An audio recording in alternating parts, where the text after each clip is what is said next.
Okay, I'm with Amelia, and welcome, Amelia.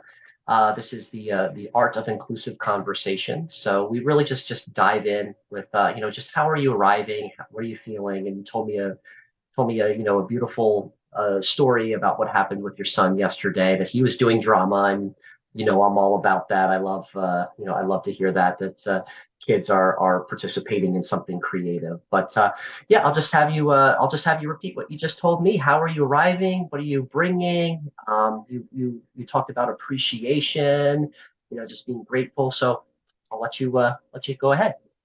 Yeah, hi. And thank you so much, by the way, for allowing me your platform. Uh, it's so nice to, always to engage.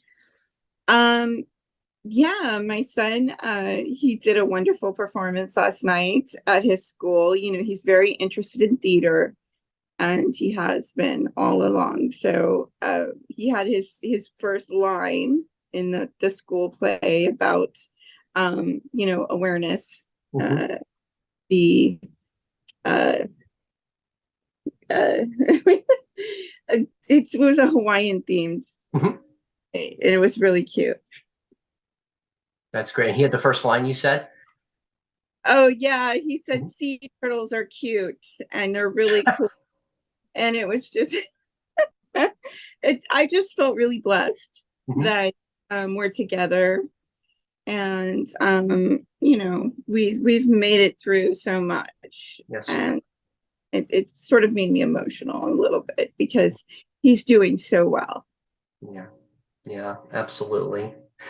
Yeah, thank you. So, just reflecting back, what I just heard is that you have been through a lot, and more than anybody could ask of anyone. It's really just to go through what you have gone through, um, and just to be here and to see your son doing so well, and knowing that you've done well. Seeing your son, bringing your son into these, into this space after everything you've been through, is quite rewarding and a lot to be grateful for. So I'm checking in, kind of feeling that same way, Amelia, in that I'm very grateful that you're here. You have been a champion for years in, kind of bringing to light things that people are not comfortable talking about, bringing to light things that that is very brave. You're an exceedingly brave person. And in my world, especially in the last hour, or not the last hour, the last week, I've just seen, yeah, it seems like in an hour, but time is funny. But just watching some of my friends who are doing brave things and standing up for themselves and standing up to oppression, standing up to kind of standing up to the wrongs that are in the world, and like society pushes back on them, and it's challenging to still raise your voice. So I just want to acknowledge how appreciative I am of all the work you've done over the years, everything that you have expressed over the years. I'm really excited about today's conversation because I want to share it with some friends in my world who are fighting that same battle, especially when it comes to talking about, things like corruption in the system and, psychological abuse and all of these things. So I wanted to just express my appreciation for everything you've done over the past few years. And I want, everybody that is watching this conversation, I want to point them in the direction of your work, to all of your archived material of Porthole to Justice, I'm really wanting more people to get to know you and get to know your story as well too. So that's what I'm bringing. That's my intention for today, is that I want to bring awareness to your work, to your podcast, to your art, because that's something that I'm very passionate about, especially in my spiritual community, about how to talk to each other through art, and express ourselves through art, and getting away from the conversation of judging art, whether it's good or bad, but talking about what resonates with me and where I feel a disconnect, so that deeper conversations can open up, and we can all kind of share in the good fortune I think is coming.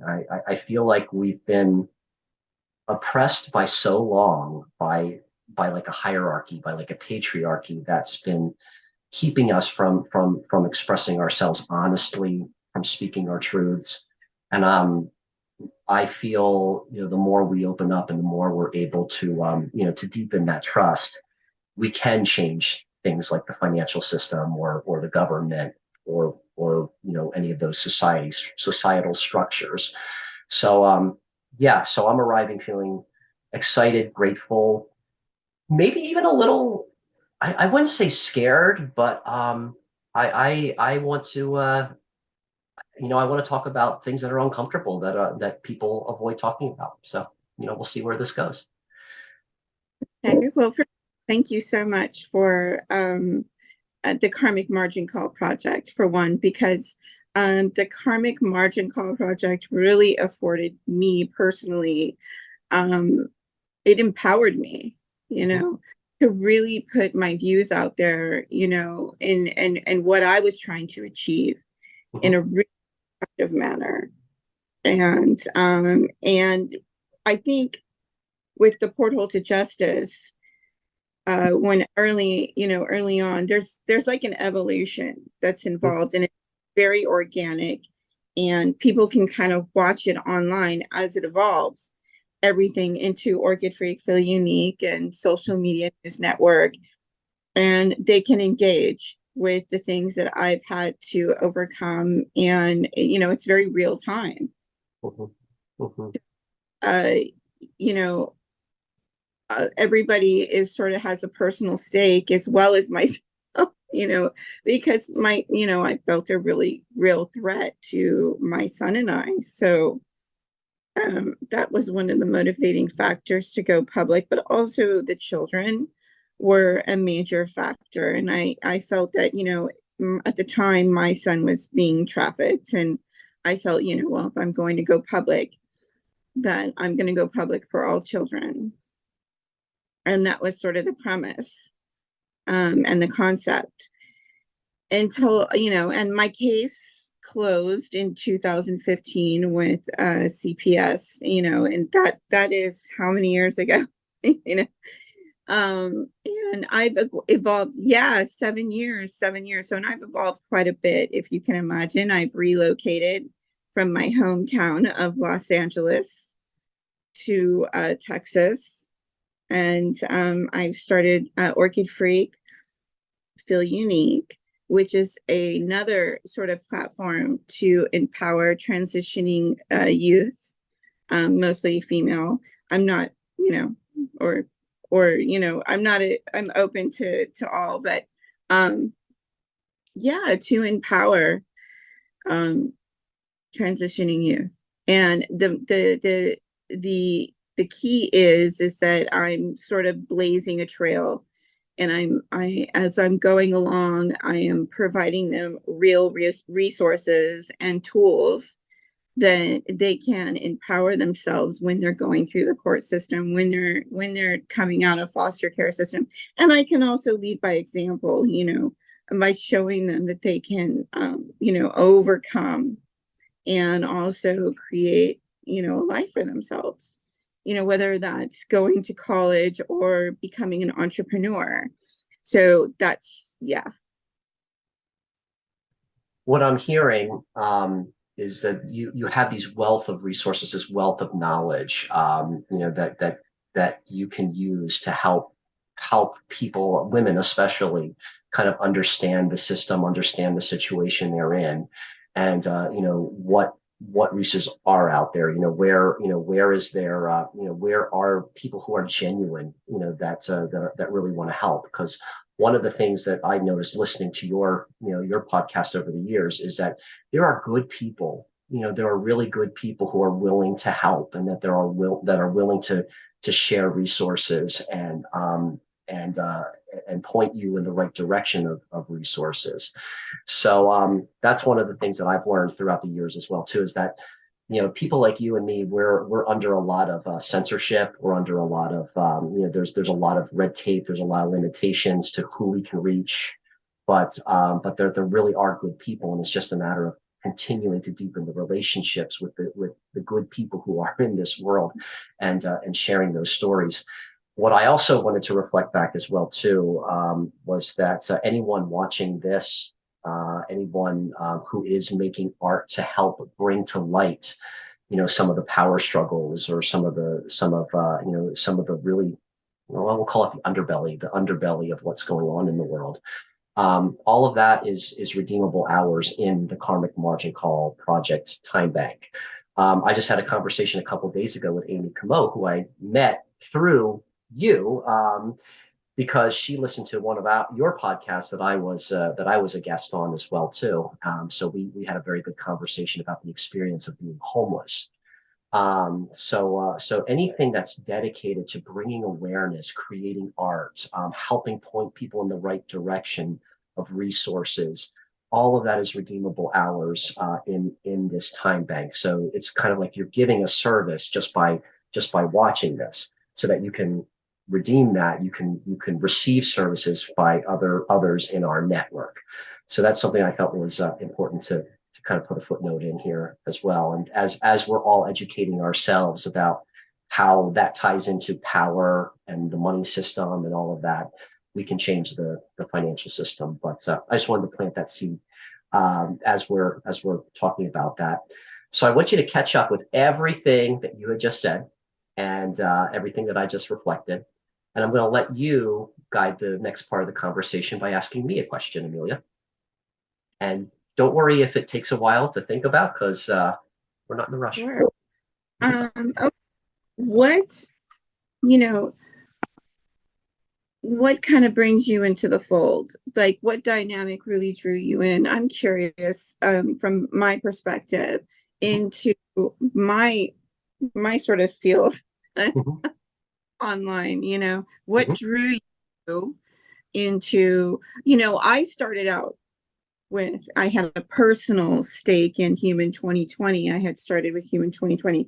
But even before Human 2020, I started Portal to Justice, the Window to the Truth, which originated in 2014. And I think you were one of my original followers.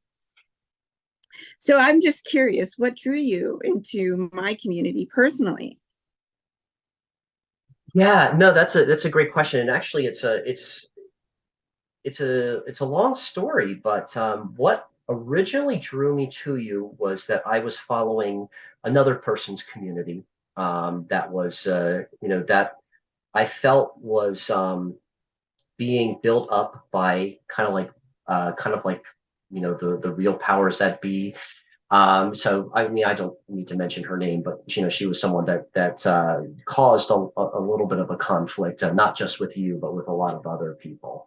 And I was involved at the time with this mystery school that she was launching, with another person, and it just, and what I sensed and what I got out of that was that a lot of people were really hurt, by this person's efforts. There was a lot of psychological manipulation, in that, and I was learning a lot. I think about how psyops work, how psychological operations work, and all of that. And closer to the end of that, following that person and following those efforts, you were introduced to the mix, and your to me your intentions and your message just seemed a lot more pure. I think I wanted to say that what I appreciated most about listening and watching some of the early stuff that I was exposed to was just how honest you were. And I didn't get the impression that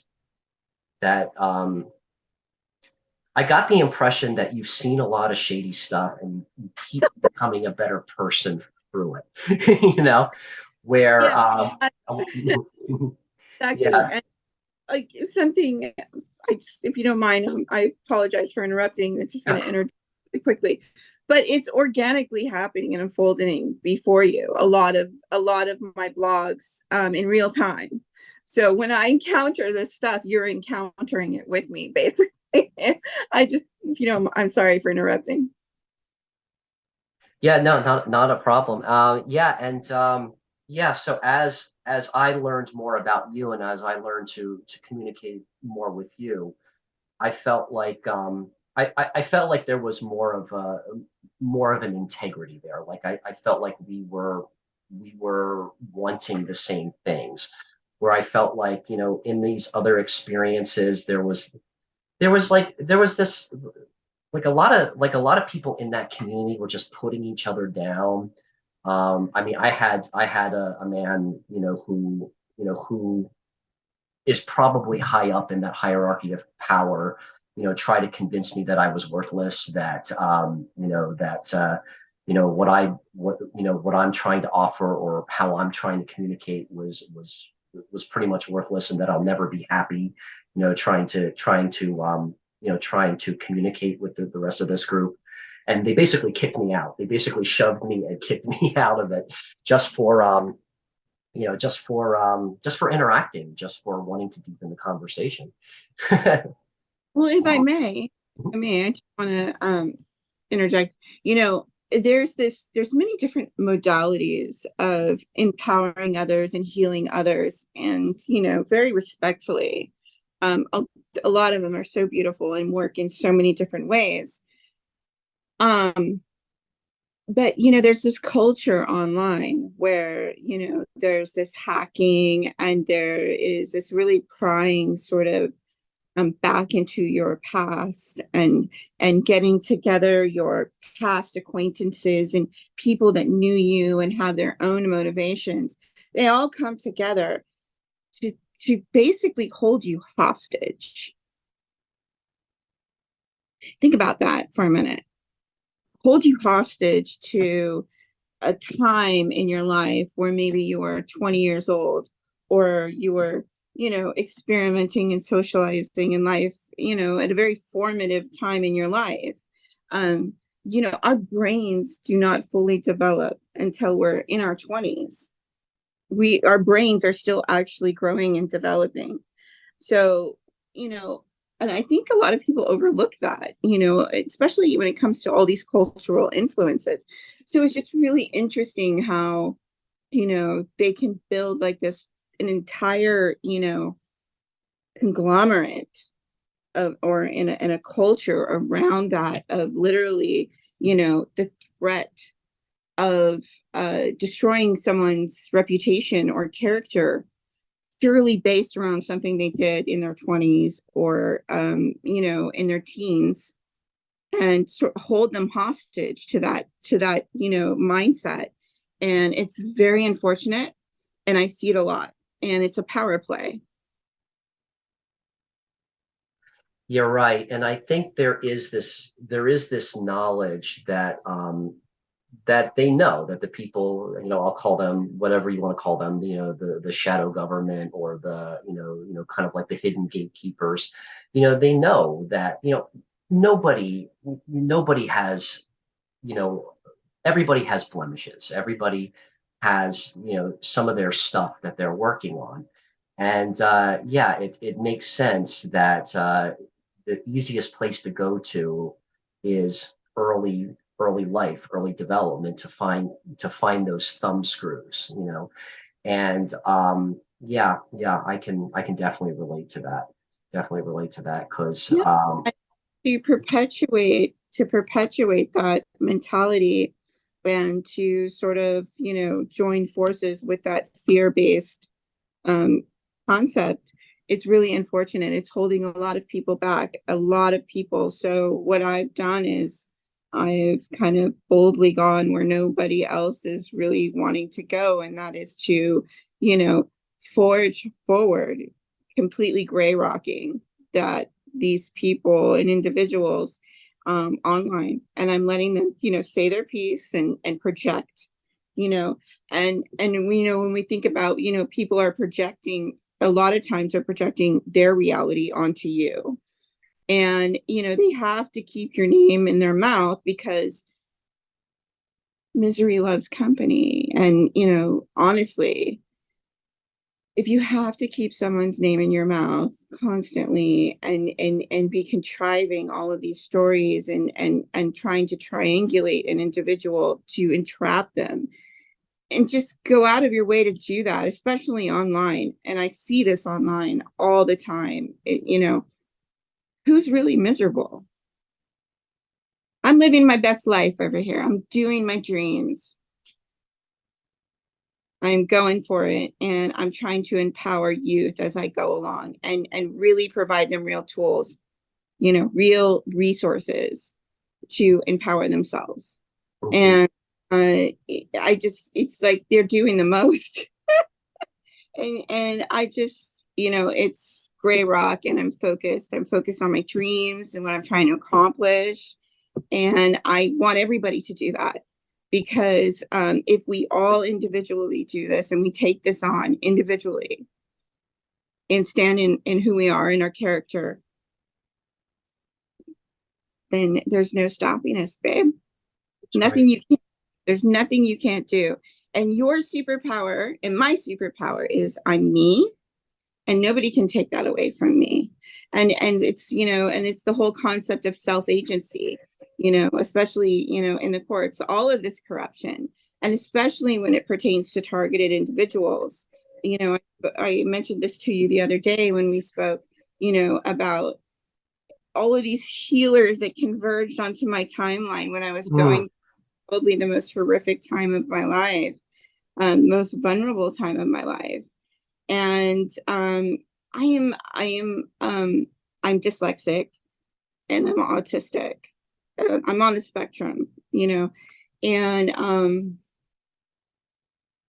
I have this quirky thing about me where I will, if you put me in a room, I've been a shut-in. I've been basically, I use the internet to socialize, and I use my podcast to talk to people and venues like this to communicate for since probably like 2015, because the for me to socialize became so difficult because the triangulation was just constant, and people trying to come into my life so that they could suck me back in and engage me in these systems.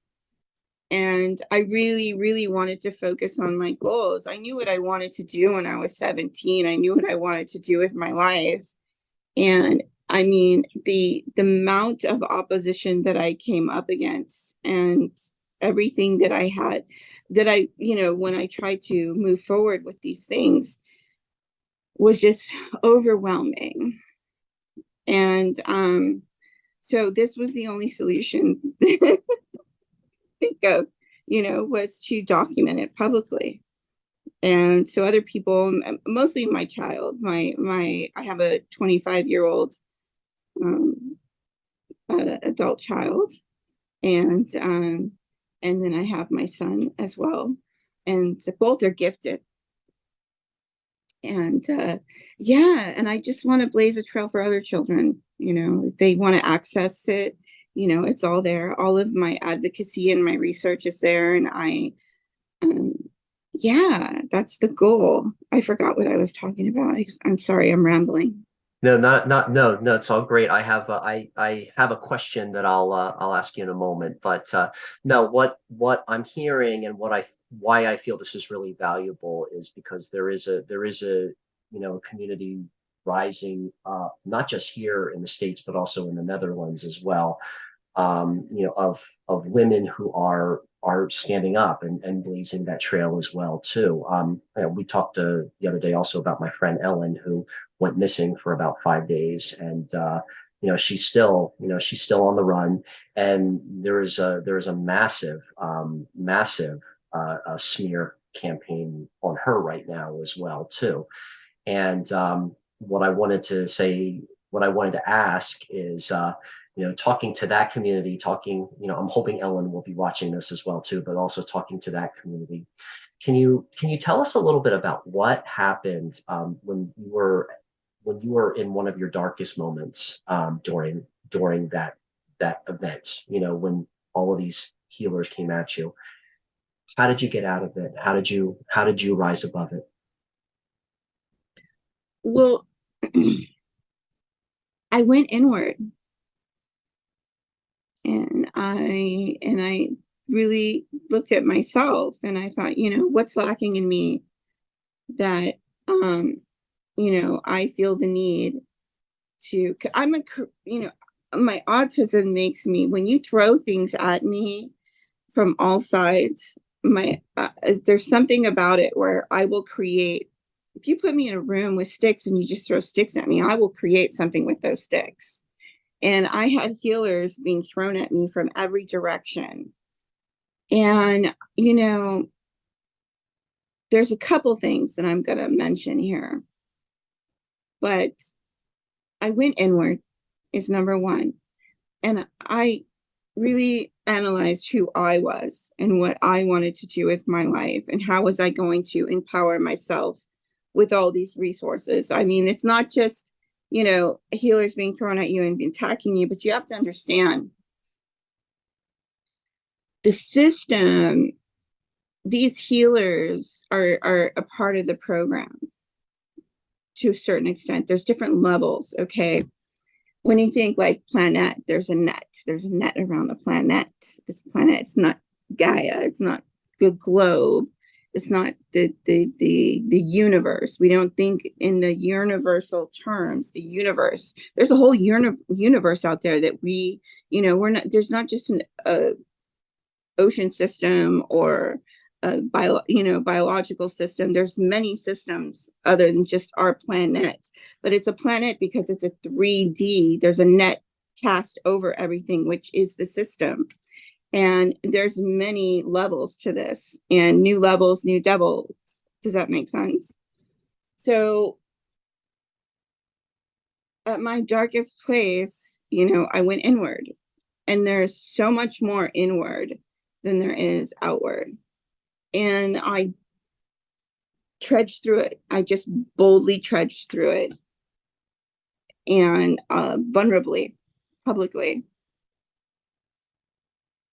because I think anybody that dares to go, there is going to come up against this. And healing, immense amount of healing has to occur, and it's not easy. It's not easy, but it's, healing is never easy. But what they're offering, I didn't find any worth in. In fact, I found that it was just trapping me in a new net.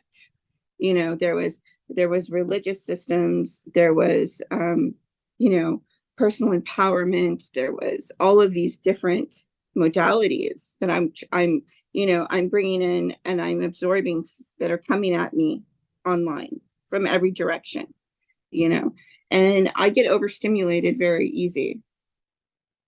And, what I plan, I tend to regurgitate things in my environment in an artistic way. That's just me. That's just who I am. I've been this way ever since I was a child. And it's just how I don't know. It just happens organically with me. It's like I take all the information in. I'm not very verbal all the time. A lot of people will say that I'm quiet or I'm secretive, and I'm not really. It's just that I'm taking in a lot of information all of the time. So yeah, that's one of the things. The other thing is when I finally came down to it, and I said, why the heck? Why me? Why am I always being targeted with all of this stuff? All of these programs in the system coming up against me. I'm not doing anything. I'm like probably one of the most boring people. I paint all day. I take care of my boy, and I cook. And I've been very transparent online. And I'm, when I socialize, I do it on my podcast. So everybody knows what I'm doing all the time. But, I just, this burning question, I just always had this question, why? Why me? Why is this so many, things coming at me? And all these healers, they talk about the Akashic records, the Akashic records. I may be pronouncing it wrong. I'm sorry. Yeah, I know it as Akashic Records, but yes, go ahead. Anyways, I like legalese. I like Latin. I study Latin. I study the Latin names of plants, and I study horticulture. And I have a long career in horticulture, even as a teenager. And I like Latin. I like to know the Latin name of all the plants and legalese. I like legalese because I've had to go through the system for so many years. But I'm thinking the probate courts, they know everything about you from the time you're born.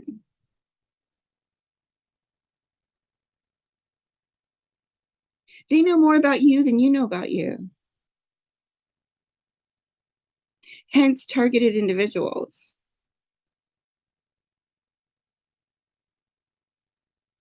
So that's also another community that might really find a lot of resources in what I have to offer. Is I've learned is targeted individuals, a section of society that feels like, they cannot substantiate their claims because,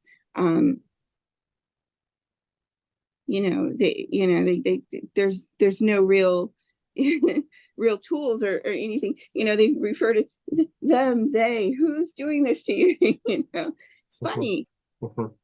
It's funny because demons in the Bible refer to themselves as them, they, we, legion. It, there's just a different reality, and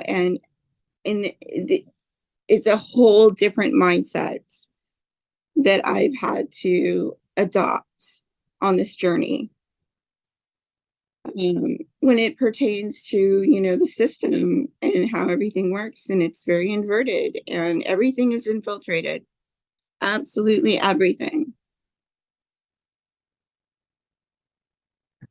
Yeah, what you're saying, especially with how the courts know more about you than you do, the more I learn about the color of law, so the difference between natural law, which is the way things, really work in nature, and understanding, the statutory laws, the maritime laws, even martial law, understanding now how things get contrived even more.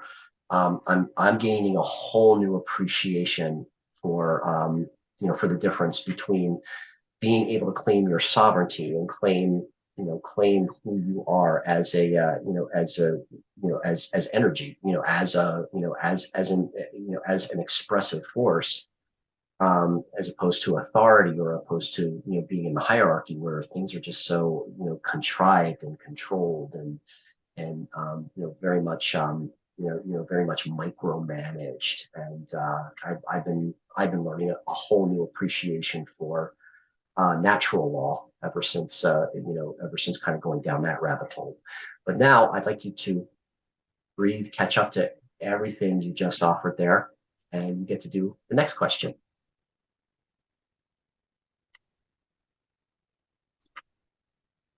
Cheers.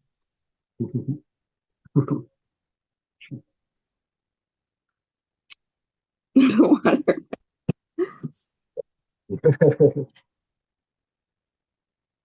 It's a lot of information. It It is. is. And I think the evolution of myself at the porthole to justice, I think so much, in that series, in that podcast that I did for over 7 years, to remain transparent to the courts, and true to my character and myself. Mhm. There was immense amount of fraud on my case. There was inserted case numbers.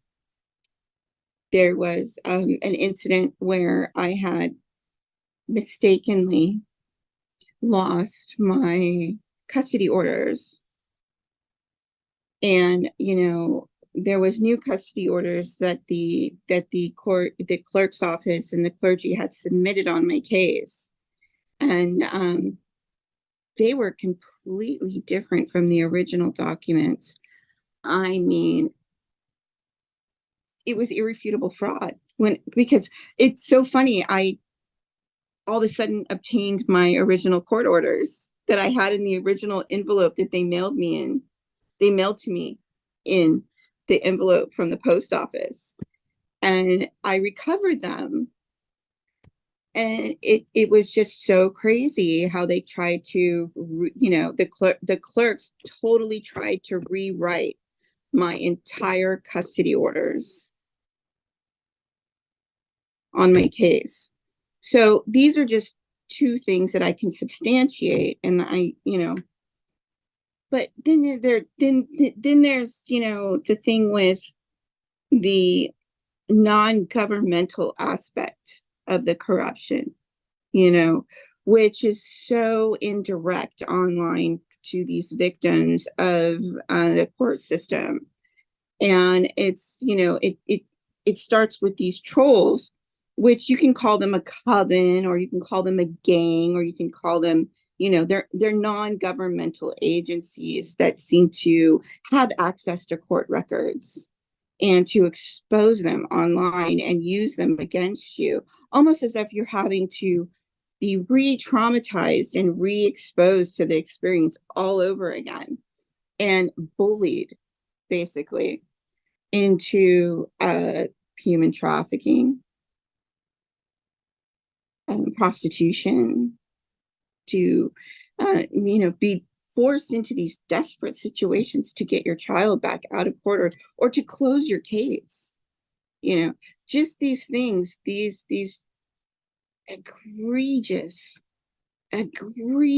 horrible things that aren't even supposed to be, but they're somehow allowed to do this because they're just individual people, and there's so many of them. Mhm. How could one person stand up against so many people? Mhm. So, we witnessed this play out online, and some of the parents commit suicide. And, they have yellow journalists. I won't mention any names, but they have yellow journalists online that will justify it and say, well, they were a drug addict and maybe they got clean and they got their kids back, but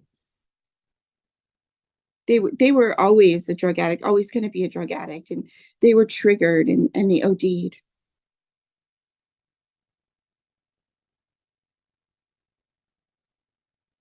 There's a lot of people that have passed away because of these theatrics that play out over and over and over again. So yeah, you can't erase that. You can't erase that digital mark online. And, or the recordings. And these people are paid by corporate interests, and they've admitted to it. And I have it on audio on my show. So, yeah, it doesn't look good. It's not a good look. Yeah. Yeah, as you're saying that, what I'm thinking of is we had an incident recently in my wife's family, where a family member had started producing court documents, from another family member from way back in the day. So I don't want to get specific about who was involved or whatnot, but it was very traumatizing for the entire family. And you're right. These kind of whether they're spurned on by some sort of corporate interest or some interest, where they're being paid for this, or whether they're doing it out of their own selfish motivation to survive as well too. It's heartbreaking, and I wish we could talk openly about it more.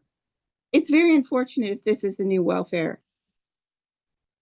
If they are being paid by these corporate interests to reopen cases, to triangulate parents and that have one custody of their children, and to triangulate them, and these sort of antics, that is beyond the beyond, and something that honestly within the justice system needs to be dealt with, because this, we the people cannot sustain this level of corruption. So I'm going to stand my ground, and everything stays. Everything stays. Portal to Justice, the window to the truth, social media news network, and what I originally set out to do when I was 17, which is Orchid Freak, Feel Unique, and everything that tried to come in my way and stop me, including, trying to slander me to every single place and every single people that I encountered, to force me into prostitution and human trafficking.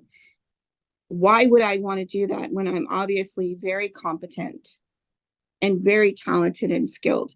Why? I mean, I am nothing, I have no judgment. I'm not judging. I'm just saying that the world is a very, has a limitless availability and opportunity to people that want to cultivate their character, as well as people that don't want to endure that. And I think both should be respectfully honored. And what is happening is treason.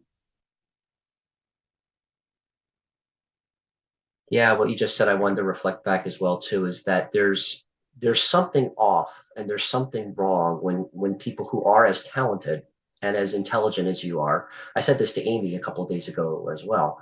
You know, there's something out of balance when someone with intelligence, with gifts to give, who are, who have a lot, who put a lot of their heart and a lot of effort into the work that we do to kind of be exploited.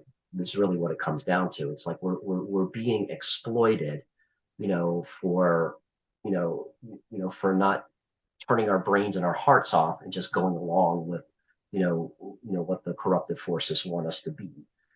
So there's something wrong with it. I call that the extractive economy. That's when it comes to exploiting people. That's how the Or extractive. slavery. I call it slavery.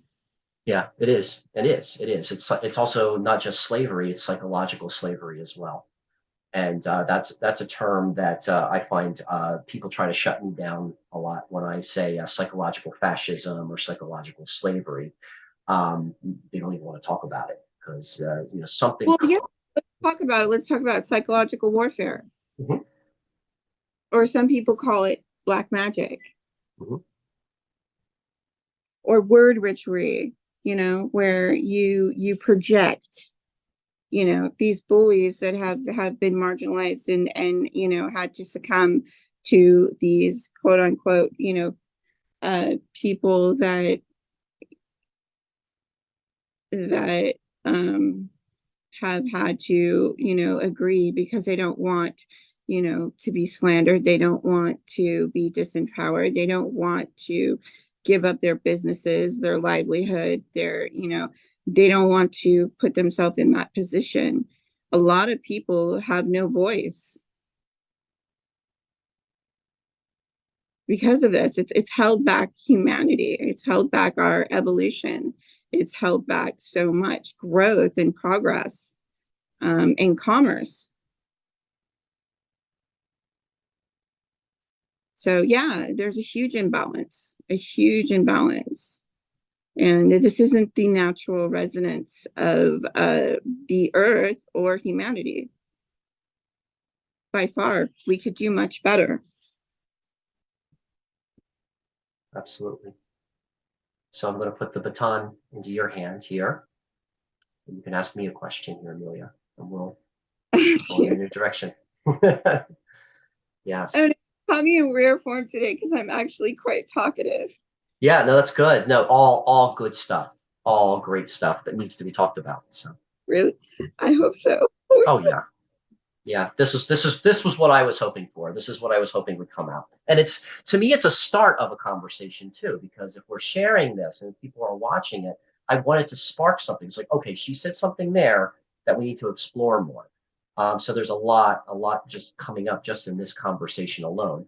So I'd like to see, I'd like to see what question comes up for you next, because we're almost at time. This went by like nothing. We're 45 minutes into this conversation, and there's a lot of richness here, and potentially a lot more hours and a lot more conversations can be sparked just from this. But I'm going to pause for a moment. I'm going to give the baton to you, and ask me anything that you feel inspired to ask next, based on what you just shared. Oh no, I mean, just like I know I've kind of separated from the Karmic Margin Call Project a little bit, and I really came on strong in the beginning, and I was so inspired by the project, and the whole time banking Mhm. concept, and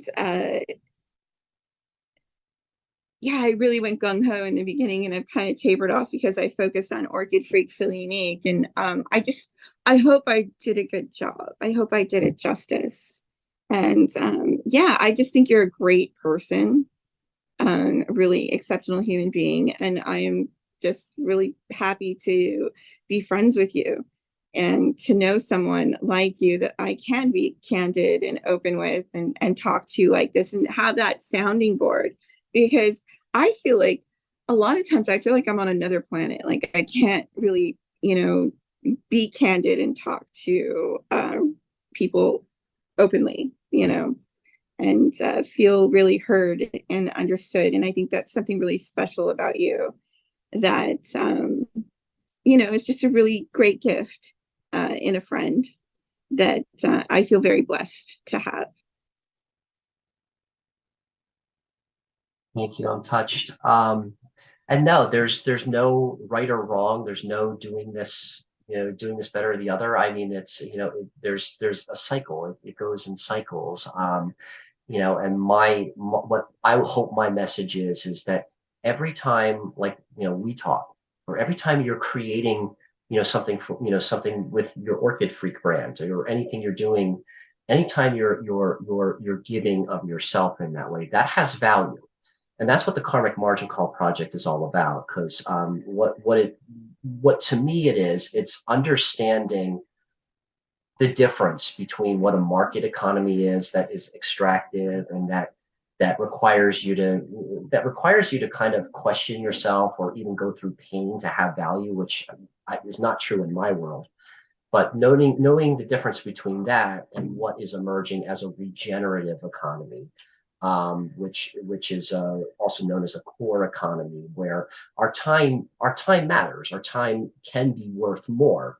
And I've done really deep dives on how to do that. But it really just starts in just having these conversations where, we're exploring possibility. We're taking the time to develop a relationship, because I've been uh, I've been thinking about this a lot in the last year. There's phases of a relationship. There's phases of an effective relationship. And for me, what that is, it's having appreciation conversations, which is what we're doing here today. It's having possibility conversations where we really kind of explore, okay, well, what can we do? What has the most life for us if we do this? What are your values? What are my values? How are we both honoring each other's values? Then there's the invitation conversation, where we get explicit about, okay, well, how are we going to do something, or how are we going to take action?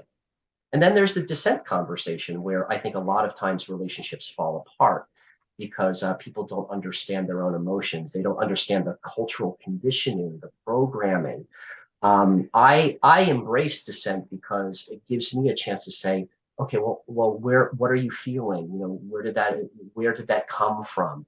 Okay, it's not about right or wrong. It's about what feels right and what feels off. Where do you feel like you're off in your authenticity?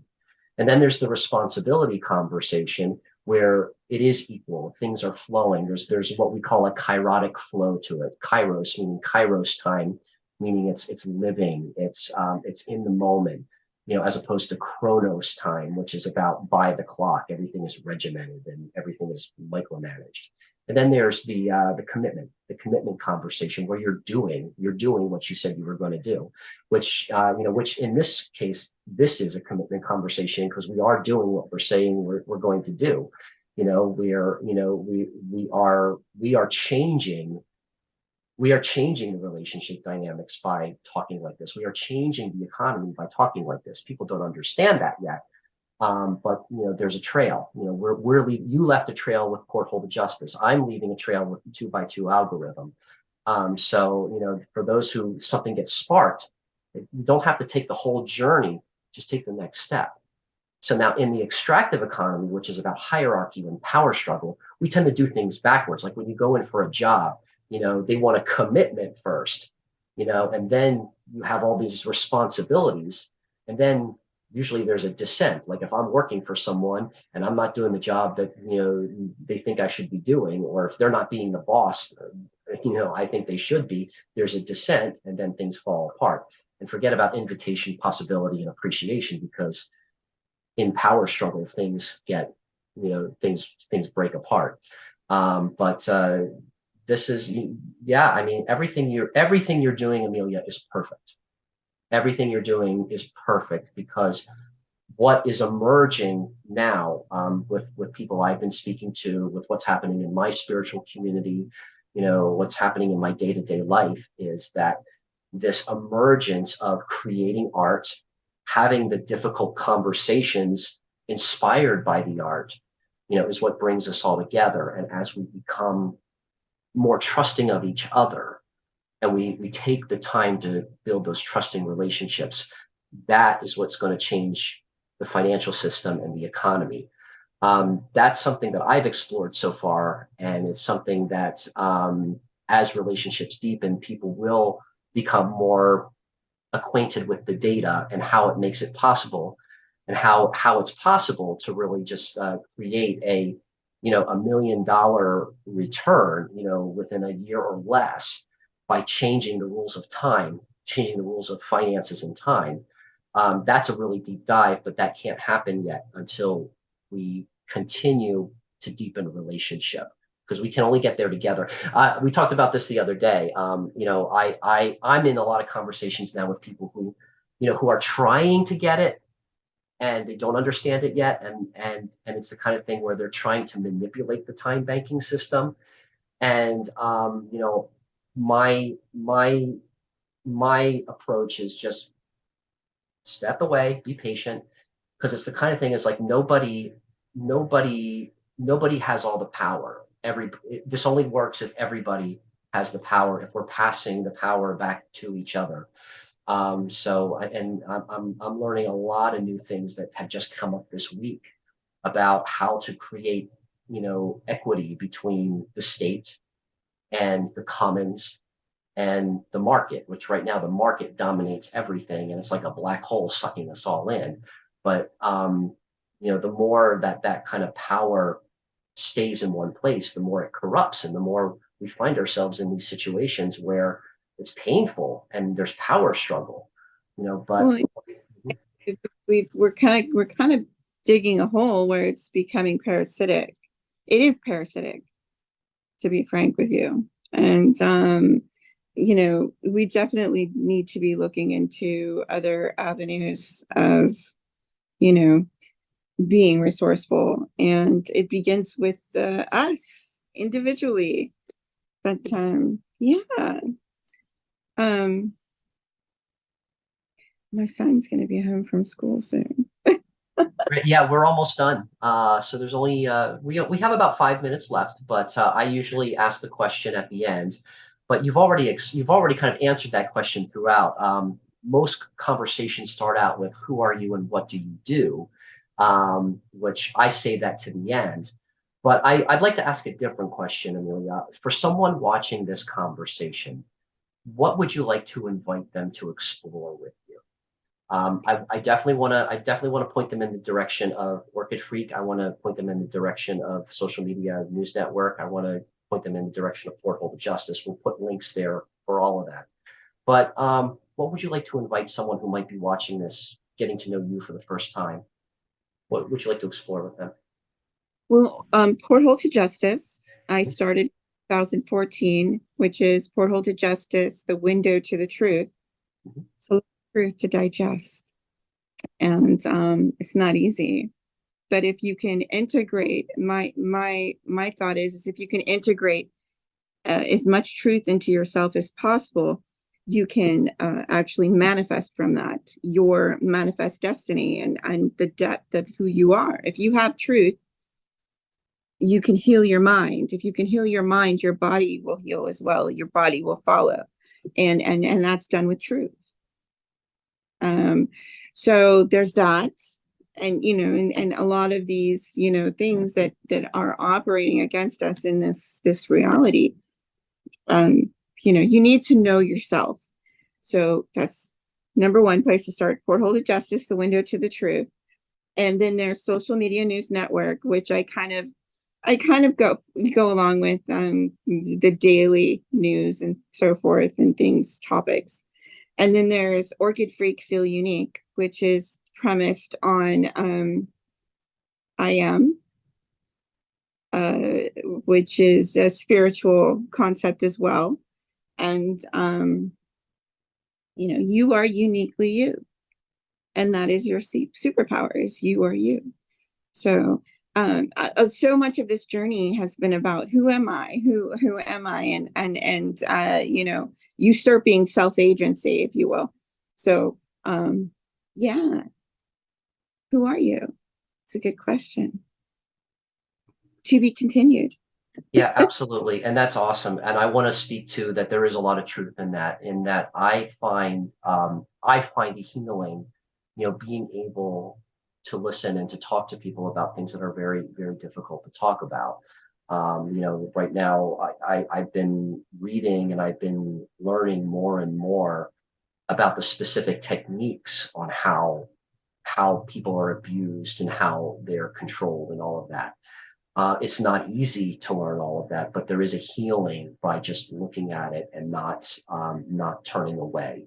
So I want to acknowledge and I want to affirm that that's very true. That's very true. There is a healing that takes place when you approach the truth, and I'm learning from this conversation as well too. I think the reason why I'm struggling in a lot of superficial conversations is because people don't want to look at that.